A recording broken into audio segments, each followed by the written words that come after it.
And as Argentina comes to terms with its troubled past, it is looking to the future. And part of that future is the multi-million-dollar tourism industry. You may have heard of tango tourism in this city of Buenos Aires, but there's also a very high-end luxury market. In fact, it is so exclusive, when you step inside it, you feel like you are in your own high-end universe. Hello everyone, welcome to Exclusiva from the Meatpacking District in downtown Manhattan. I'm David Puente.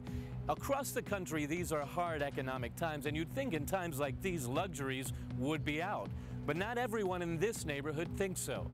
Few journalists have spent as much time with Cuba's mysterious leader as Barbara Walters has. On today's Exclusiva, Barbara Walters talks to us about her personal relationship with Fidel Castro and about what are now considered their historic interviews.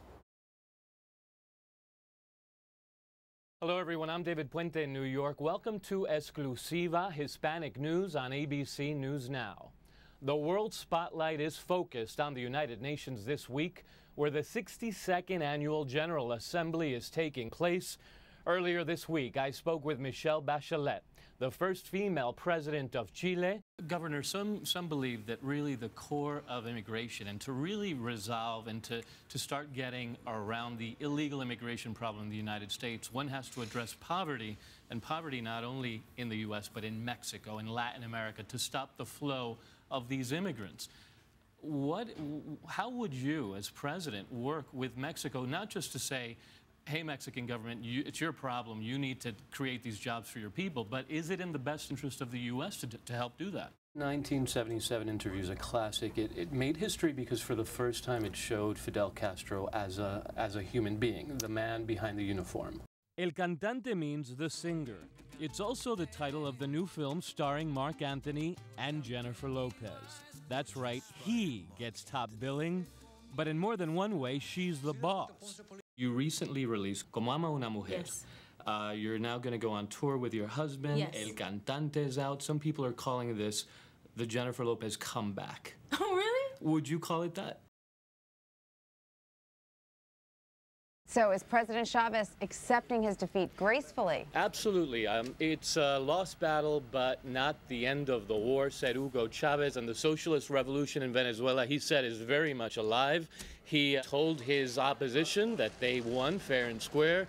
David, you can give us your perspective from where you are on the situation.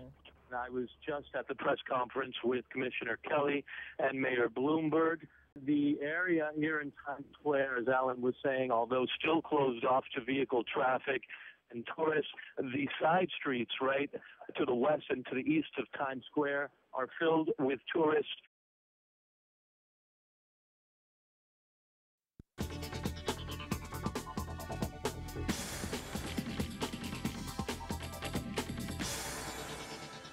Hello everyone, welcome to Exclusiva. I'm David Puente in Buenos Aires, Argentina. A new Argentina, one still deeply historic and passionate about politics and a lot of fun. But a new Argentina is emerging. In fact, right here at La Casa Rosada, the Pink House, the first female ever elected president will soon take her seat as the head of the government. I feel a double responsibility, not just as the member of a political party, but also I have the immense responsibility of my gender. Argentina's First Lady turned senator will be inaugurated president on December 10th. Her victory last month was a landslide. Her closest opponent, Elisa Carrió, trailed by almost 25 points. Ana Vilma Ripoll was the third woman in the race out of 14 presidential candidates. The country has had female leaders in the past. In 1974, Isabel Perón became the president after her husband was deposed. But of course, Argentina's most famous female politician never held public office. Evita was Juan Perón's second wife. Today, her influence is still a part of Argentine politics. Some hate her.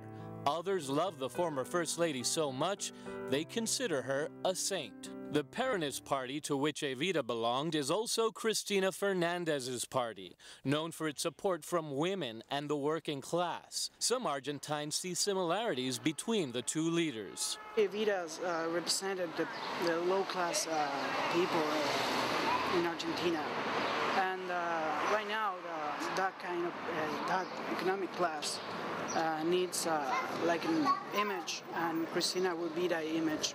And both Evita and Cristina are recognized and sometimes criticized for their glamorous style. But others say there is no comparison. Perón and Evita represented a certain time, and conditions were different then. I think people really believed in their leaders. In fact, in her time, Evita never had to confront issues like inflation and an energy crisis, major issues for the Cristina presidency. But if Evita had been alive for this year's presidential vote, would she have supported Cristina? We asked Pablo Vasquez, head researcher at the National Institute's Evita Museum. If Evita would have been alive, I think she would have been president for life. If not, she would have voted for Cristina. Two powerful women. One will be expected to prove her strengths as president, the other very much a part of the past, but with a legacy so strong that it's still alive today. Evita came to Buenos Aires to become an actress. This city has long been renowned in the Spanish-speaking world as a mecca for entertainment. But when she married Juan Perón and became the First Lady of Argentina, her stage dreams were left behind. The couple never had children. At least that's what the history books say. But the woman you are about to meet says Evita did have a daughter. How does she know? She says she is the secret daughter of Eva Duarte Perón, Evita. She inspired the masses of her time and future generations, even in Hollywood. Evita. Don't cry for me, Argentina. The truth is I never left you. Like all great icons, mystery and speculation surround her. One legend has it that she lived and died hiding a painful secret. Don't keep your distance. A secret that her confidant, Father Hernán Benítez, wrote about. Her secret, he wrote, was, quote, a pain that tore her heart apart in a worse way than her illness did. According to Father Benítez, Evita confessed several times that she could not go on with the secret and her pain, and she was ready to take extreme measures. This woman says she knows the secret and wants DNA tests conducted on Evita's remains to prove it. Nilda Quartucci swears she is the secret daughter of Eva Perón. Nilda is 67 years old, the daughter of Pedro Quartucci, a famous Argentine actor who knew and had worked with Evita. Although Quartucci was not Nilda's biological father, he raised her as his own.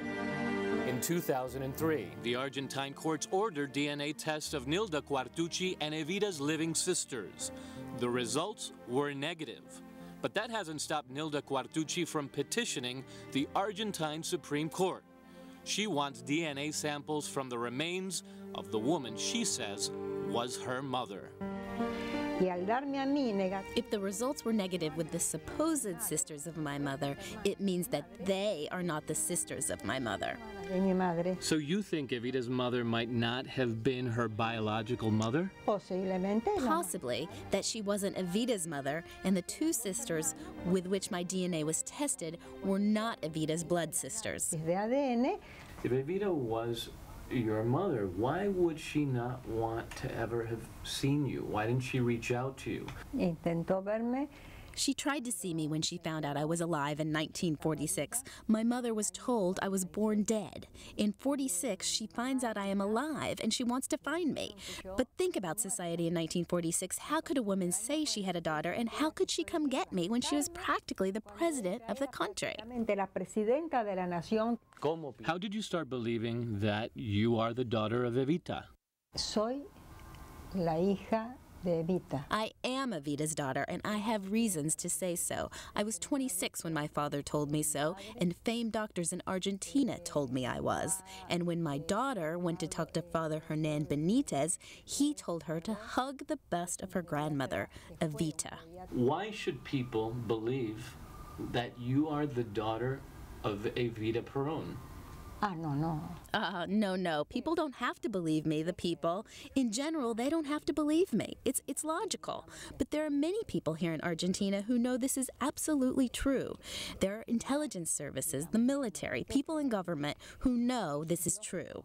When someone has a pathological problem, they invent things like that their father is a famous prince or their mother is Evita. But that's not my case. I don't need to invent that I am the daughter of someone important, because I already am the daughter of someone who was very important, a very famous actor, and I felt great being his daughter, the daughter of Pedro Cartucci. I don't need this problem, because this is a problem, because it's easy to say I am the daughter of Evita, but when I want a DNA test done, that should tell you something. Eso ya ahí tienes la prueba de que es verdad. You've talked about the intelligence services in this country. No piensa, don't you think that Evita's enemies would have wanted to use you, her secret, against her? Los enemigos de Evita. No habrán podido. Maybe they couldn't, because there was another very powerful faction in this country that did support my mother. Mi mamá. Pero ellos siempre han tenido enemigos, que igual que a muchos. Nilda, many saw Evita as a saint, they supported her, but others saw her as a devil. Wouldn't her enemies want to use you against her myth? De El Mito de Evita? Yes, but the intelligence services work for the government, and this was something that couldn't be discussed. Nilda, what are you looking for now, Nilda? Yo busco mi identidad. I am looking for my identity. I need to demonstrate that I am Evita's daughter and that I have everything to prove it. I don't want to keep living the way you asked me before. Why should people believe me? But why should I be in this situation of having people say it could be or can't be true? Or what is she after? I am looking for a DNA test that I could trust. I live in anguish with this. It's ruined my life. I don't have my son anymore, and he always wanted justice. Now if justice is done, it's late. My son has passed, and some of my friends who I have loved and who have also loved me have passed. And perhaps when justice is done, I will have passed. I won't be here either. Tampoco están. Y a lo mejor cuando se hace justicia, yo tampoco voy a estar. If Evita had been alive today, she would be 88 years old. Whether you see her as a devil or a saint, her myth is certainly alive in today's Argentina. We have to take a break, but when we come back, we'll meet a real-life Nazi hunter. What you're looking at is a historic building here of Buenos Aires City Hall. In 2003, the first gay civil union took place in Buenos Aires. Argentina became the first country in Latin America to allow such unions. We will be right back. Welcome back to Exclusiva, a special edition of Exclusiva from Buenos Aires, Argentina. I'm David Puente. A new Argentina is emerging, growing democratically and economically, but many feel in order to move forward and grow, one needs to look back at past mistakes. A dark chapter in the history of Argentina was after World War II. Hundreds, perhaps thousands of Nazis were welcomed to the country, and they found refuge here. The man we're about to meet says he uncovered hundreds of them and exposed them to the world, and that he knows where some Nazis live today in Argentina. They were Hitler's henchmen, powerful, arrogant, and murderous. But when it all came crashing down, many escaped to live safely in Argentina. Like Adolf Eichmann, the Nazi who supervised the extermination of the Jews. And Joseph Mengele, the Auschwitz angel of death, who tortured and murdered children, particularly twins, with his medical experiments. The Real Odessa, Smuggling the Nazis to Perón's Argentina, is the most recent book by this man, Yuki Gogni, a journalist in Buenos Aires who says he's located hundreds of alleged war criminals himself. Today, Gogni writes about the Argentine Wall of Silence, a silence that facilitated Nazis to live unquestioned in the country while Jewish refugees were kept out. And this wall of silence, it's like a habit of, that you acquire of, if you can be a next-door neighbor to Adolf Eichmann, it's very easy then to have, the generals of the Argentine dictatorship living freely amongst you like we've had for many years in Argentina. So, because you're used to this cohabitation with evil. Goñi links the infamous silence in Argentine society after World War II to the struggle of these women, the mothers of the Plaza de Mayo, Argentine mothers whose children disappeared under the dictatorship of the 1970s and 80s. For over 3 decades, the mothers have demanded an end to the silence. They want to find their abducted children, between 9,000 and 30,000 of them in all. And that's why every Thursday they still march here in Buenos Aires. Finally, author Yuki Goñi also connects the wall of silence to the infamous Argentine corruption. Corruption that caused street violence after the economic scandal in 2001. So many Argentines lost their savings right from their own bank accounts. We have a tremendous amount of corruption, and there are a number of issues to which this wall of silence that we've learned so well how to incorporate. It's not a political issue almost, it's a moral issue, and you have to deal with people's spirits and people's minds and say, look, this has to change, but it has to change inside us because it's the only way we can put an end to this. So for the future, so that corruption and crimes against humanity are not swept under the rug. And also for the past, in honor of the victims. More than 60 years after a madman and his henchmen inflicted unspeakable horrors on humanity, there is a call in Argentina to never remain silent again. And as Argentina comes to terms with its troubled past, it is looking to the future. And part of that future is the multi-million-dollar tourism industry. You may have heard of tango tourism in this city of Buenos Aires, but there's also a very high-end luxury market. In fact, it is so exclusive, when you step inside it, you feel like you are in your own high-end universe.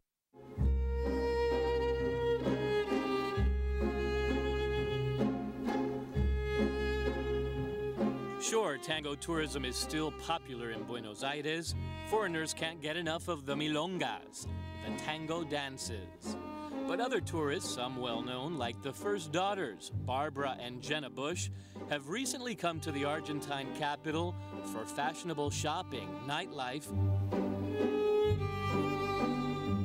and trendy boutique hotels.